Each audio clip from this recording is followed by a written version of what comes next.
Welcome to my that classes. Friends, आज हम पढ़ेंगे हमारा पर्यावरण, जिसमें पार्ट 8 पढ़ना है और जिसका नाम है पारिस्थितिक तंत्र।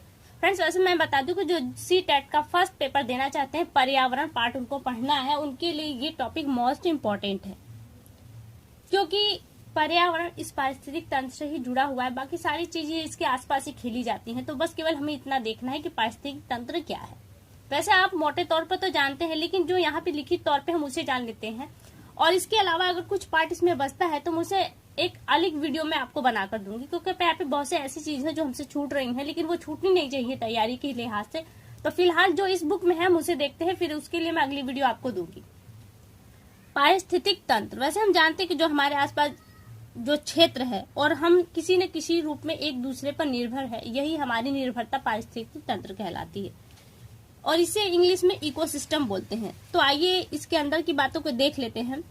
हमारे देश का भौतिक स्वरूप हर जगह एक सा नहीं है। आप जानते हैं भौतिक यानी कि बनावट है, कहीं अलग है, और इसके हिसाब से अनुकूलन भी करना पड़ता है, और यही अनुकूलन क्या होता है, पर्यावरण के साथ हमारा पारिस्थितिक तंत्र बिठाता है। आगे दिया है पारिस्थितिक तंत्र जलीय अथवा स्थलीय, इसकी संरचना दो घटकों से मिलकर बनती है। कौन कौन से है वो दो घटक? एक है सजीव, जिसमें जीवन है, और दूसरा है निर्जीव। इसे हम ग्राफ के माध्यम से एक अलग वीडियो में समझेंगे। इस बुक में जैसा है हम वैसा ही इसे देख लेते हैं। पहला है सजीव, जिसमें जीवन है। तो सजीव में आपके कौन कौन सी चीजें आती हैं ये देख लीजिए। सजीव के अंतर्गत पेड़ पौधे, पशु पक्षी, मनुष्य तथा सूक्ष्म जीव आते हैं, जो आपको दिखाई भी देते हो, नहीं भी दिखाई देते हैं। फिर यहाँ पे दिया गया है कि पोषण के आधार पर सजीव घटकों को 3 श्रेणियों में बांटा गया है, जिसमें आपका पहला है उत्पादक, दूसरा है उपभोक्ता और तीसरा है अपघटक। उत्पादक क्या है? जो स्वयं अपना भोजन बनाते हैं, वो उत्पादक है। उत्पादक में स्वपोषी होते हैं, स्वपोषी जो अपना पोषण स्वयं करते हैं, स्वपोषी। और स्वपोषी है कौन? वो आपके सारे हरे पौधे आते हैं, जो प्रकाश संश्लेषण की क्रिया में अपना भोजन स्वयं बनाते हैं। और इसके बाद आता है उपभोक्ता, जो द्वितीय पार्ट में आते हैं। तो द्वितीय जो उपभोक्ता है वो इन हरे पौधों को यानी कि उत्पादक को खा के अपना जो पोषण करते हैं वो होते हैं। और उपभोक्ताओं को परपोषी भी कहा जाता है। इन्हें परपोषी, क्योंकि पर यानी दूसरों द्वारा ये पोषित होते हैं, इसलिए ये परपोषित कहलाते हैं। अब यहाँ पे देखिए, उपभोक्ता जो है इनको भी 3 कैटेगरी में दिया गया है। कौन कौन से वो 3 कैटेगरी है? प्रथम, द्वितीय और तृतीय चरण के उपभोक्ता। प्रथम चरण के उपभोक्ता वो हैं जो शाकाहारी जंतु होते हैं और जो पूरी तरह से हरे पौधों पर निर्भर होते हैं, इनका उपभोग कर अपना जीवन यापन करते हैं। उसके अंतर्गत देखिए, मनुष्य, गाय, बकरी, हिरण, खरगोश आदि पेड़ पौधे पर निर्भर रहते हैं। कौन कौन से जीव है? मनुष्य, गाय, बकरी और हिरण, खरगोश। ऐसे बहुत से जानवर आप समझ सकते हैं। दूसरा दिया है द्वितीय चरण के उपभोक्ता। द्वितीय चरण के उपभोक्ता कौन है? जो प्रथम चरण के उपभोक्ताओं का शिकार कर अपना भोजन प्राप्त करते हैं, वो द्वितीय चरण के उपभोक्ता होते हैं, जिसमें आपका शेर, चीता, भेड़िया आते हैं। ये बकरी, हिरण जैसे प्रथम चरण के जो उपभोक्ता उनका शिकार करके अपना भोजन प्राप्त करते हैं। लेकिन फ्रेंड्स, आप देखेंगे तो कहीं आपको 3 चरण के उपभोक्ता मिलेंगे, जिसमें आपको तृतीय चरण में शेर मिलेगा। लेकिन यहाँ पे कैटेगरी दूसरी तरीके से रखें। यहाँ पे जो सर्वोच्च उपभोक्ता होते हैं, इनको तृतीय चरण में बांटा गया है। आपका क्वेश्चन किस तरह का होगा, उसी अकॉर्डिंग आपको आंसर देना होगा। देखिए यहाँ पे तृतीय चरण के उपभोक्ता क्या दिया है। तृतीय चरण के उपभोक्ता वो है जो शेर, चीते यानी कि जो द्वितीय चरण के उपभोक्ता है, उनके मर जाने के बाद उनको खाकर अपना जीवन यापन करने वाले आपके तृतीय चरण के उपभोक्ता में आते हैं। कौन कौन है वो?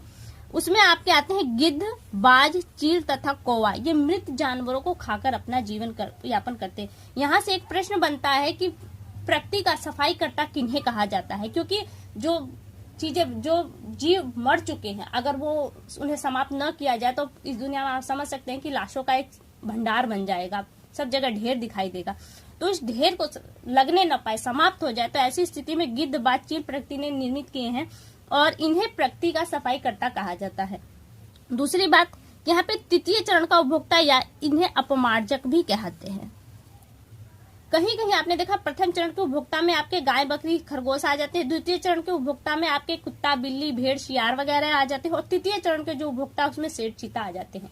लेकिन यहाँ पे कैटेगरी दूसरी कैटेगरी से बताई गई है, जिसमें प्रथम चरण में जो पूरी तरह से उत्पाद पर निर्भर रहते हैं, द्वितीय चरण में जो प्रथम चरण के पशुओं पर निर्भर है, तृतीय चरण जो मरे हुए जीवों से अपना भोजन प्राप्त करते हैं तृतीय चरण के। अब आता है आपका अपघटक। अपघटक क्या है? अभी हमने देखा कि जो मरे हुए जानवर हैं उनको भोजन के रूप में प्राप्त करने वाले अपमार्जक हुए और इन्हें प्रकृति का सफाई करता कहा जाता है। लेकिन इनके भोजन के उपरांत भी बहुत सी ऐसी चीजें बच जाती हैं जो सड़ती हैं, गलती हैं। तो क्या इन्हें समाप्त करने के लिए अपघटक होते हैं? सोचिए, यह कभी सजीव प्राणी की मृत्यु होने प्रकृति में इनमें ढेर बन जाता है। ऐसा इसलिए होता है कि प्रकृति में कुछ जीव ऐसे होते हैं जो मृत जीवधारी और सड़ी गली वस्तुओं को खाकर इन्हें पोषण प्राप्त करते हैं, तो इन्हें मृतोपजीवी कहते हैं। ये कौन कौन से जीव हैं? इसमें आपके बैक्टीरिया, कवक, फंजाई, ये सब आते हैं इसके अंतर्गत, जो सड़े गले चीजों से अपना भोजन प्राप्त करते हैं। ये अपघटक के अंतर्गत आते हैं। तो ये उपभोक्ता हो गए। अब देखिए हमारा बचता है, हमने देख लिया सजीव जगत में उत्पादक, उपभोक्ता और अपघटक, हमने तीनों को देख लिया। अब हमारा बता है निर्जीव जगत। निर्जीव जगत में आपके सभी वो चीजें आती हैं जिनमें जीवन नहीं है, अर्थात जल, वायु, हवा, ये सब क्या है? आपकी निर्जीव है, इसके अंतर्गत आते हैं। इसके जो दिया है पर्यावरण निर्जीव घटक के अंतर्गत स्थल मंडल, जल मंडल तथा वायुमंडल आते हैं। ये सभी हमें प्रकृति से प्राप्त होते हैं और इन दोनों का आपस में इतना जबरदस्त तालमेल है कि एक के अभाव में हम दूसरे के लिए सोचना थोड़ा मुश्किल होगा, क्योंकि हमारे जीवन को व्यतीत करने के लिए साधन बहुत ही जरूरी है। आप जानते हैं कि जल और वायु की हमारी लाइफ में क्या कीमत है, इसलिए इनकी जरूरत है। आगे कोई खास नहीं है, वो बच्चों के लिए है। आगे देखिए क्या दिया है, आहार श्रृंखला। आहार श्रृंखला क्या? अभी आपने देखा कि एक जीव दूसरे जीव पर किसी न किसी रूप में निर्भर है। तो यहाँ पे भी देखिए एक चित्र के माध्यम से देखिए, पेड़ है, हरे पौधे, इन्हें खाकर एक हिरण या बकरी है और इस पर निर्भर आपका शेर है। इसी तरह से, और ये जो श्रृंखला है ये केवल एक ही श्रृंखला नहीं है, इसी तरह की यानी कि बहुत सारी श्रृंखलाएं हैं। और इस श्रृंखला में आपका सबसे पहले चरण नंबर पे आता है आपके उत्पादक यानी कि हरे पौधे, और जो सबसे उच्च श्रेणी में आता है यहाँ पर, ये आप देख रहे हैं सबसे उच्च श्रेणी यही है। शेर नहीं आएगा आपका, न तो बगुला आएगा, वरन कि इन दोनों को समाप्त करने के लिए जो गिद्ध है उसको सर्वोच्च श्रेणी का उपभोक्ता कहेंगे। ये आपकी अंतिम श्रृंखला के रूप में आता है। ये प्रथम है और ये लास्ट। आपसे प्रश्न इस तरह से भी बन सकता है कि गिद्ध किस तरह का उपभोक्ता है, तो ये सर्वोच्च उपभोक्ता है या अंतिम उपभोक्ता है। फिर इसके बाद होता है आहार जाल। देखिए आहार जाल क्या है? अभी हमने देखा कि शेर, बकरी है, हिरन है, वो घास पर निर्भर है, ये दोनों। और इन बकरी और हिरन को खाकर शेर निर्भर। क्या इन बकरी और हिरन का शिकार केवल शेर करते हैं और पशु नहीं करते? इसी तरह से और पशु करते हैं। तो ये कहीं ना कहीं कुछ इस तरह से कड़ी बन जाती है जो कहीं ना कहीं एक दूसरे को भेदती है। तो ये श्रृंखलाएं जब आपस में क्रॉस करती हैं तो एक जाल का निर्माण करती हैं, एक जाल जैसी संरचना बन जाती है। तो इसे हम खाद्य जाल कहते हैं या आहार श्रृंखला भी इसका नाम है। अब देखिए आगे है ऊर्जा प्रवाह। ऊर्जा प्रवाह क्या है? जब एक जीव को खाकर दूसरा जीव अपना जीवन यापन करता है तो कोई ना कोई उसे ऊर्जा मिलती है। जैसे मान लीजिए यहाँ पे उत्पादक, इसे खाकर खरगोश अपना जीवन व्यतीत करता है, लेकिन जब खरगोश को यही शेर खाता है तो खरगोश का 90% समाप्त हो जाता है, केवल शेर को जो मिलता है वो 10% मिलता है। इसी तरह से इसे जब खरगोश को कोई खाता है तो उसको 90% ही समाप्त हो जाता है और केवल 10% ही प्राप्त होता है। तो ये 10% ऊर्जा के प्रवाह के अंतर्गत आता है। तो ये होता है ऊर्जा के, क्योंकि जितना खरगोश के अंदर दम है उतना ही उसे दूसरे प्राणी को नहीं मिलने वाला, उसका केवल 10% उसे मिलने वाला है। तो ये होता है आपका इस आहार ऊर्जा का प्रवाह। आगे देखिए कुछ पॉइंट्स दिए गए जो आपके लिए इम्पोर्टेंट है।